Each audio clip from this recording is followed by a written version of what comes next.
when somebody invites us for dinner, for example, what should be our akhlaq as far as the food which is being presented to us? Let me start with a different scenario. If a non-Muslim, a kafir, brings to you a dish of meat, what are we going to do? Islam at that time says, because this is a meat product, you have to inquire about it. Is this halal? Is this zabiha or not? Because you are getting from a non-Muslim who doesn't really know much about our rules and regulations and the restrictions that we have in our diet. But then, what is my duty when a Muslim invites me to his house and presents a meat dish to me? Am I supposed to treat him in the same way and ask him whether this is zabiha or not? What is the Islamic akhlaq's demand? Islamic akhlaq says, don't ask about it. Ruhama'u baynahum. You are dealing with one another. He is a Muslim or she is a Muslim, and they present the meat dish to you. You don't question, is this halal? Is this zabiha?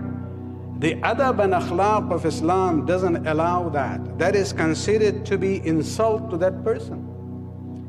It is impolite and rudeness. Three very prominent companions of the 5th and 6th Imam by the name of Fudayl and Dhurara and Muhammad bin Muslim, all of them are top among the companions of the 5th and 6th Imam. All three of them say, we asked our 5th Imam about buying the meat from the market while we don't know what the butcher does when he's slaughtering. Imam Muhammad al-Baqir alayhi salatu wassalam says, Kul idha kana dhalika fi suq al-muslimin. Eat the meat if you are getting from a Muslim market. وَلَا تَسْأَلْ عَنْهُ. And don't question about it. Don't ask him.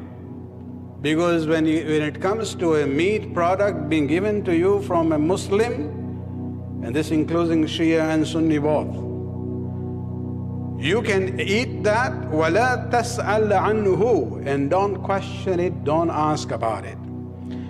Based on this, and this is just one sample of the ahadith on these themes, our mujtahideen are very clear, and this is not only the fatwa of Sayyid Sistani, although I'll just give you the example and the wordings that he has.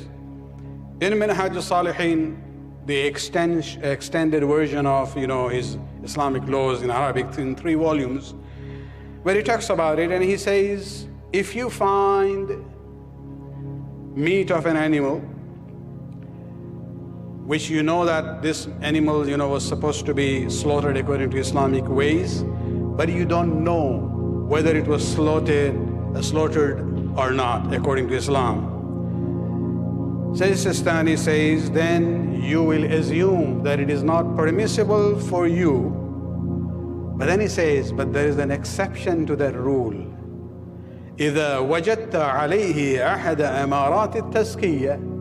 Unless you find one of the 3 signs of it being a zabiha animal. What are the 3 signs? He says, number 1, Yadul Muslim.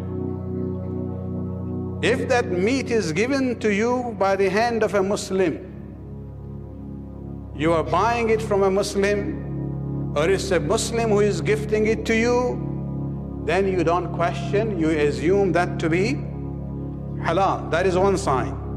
Second, he says, Suqul Muslimin.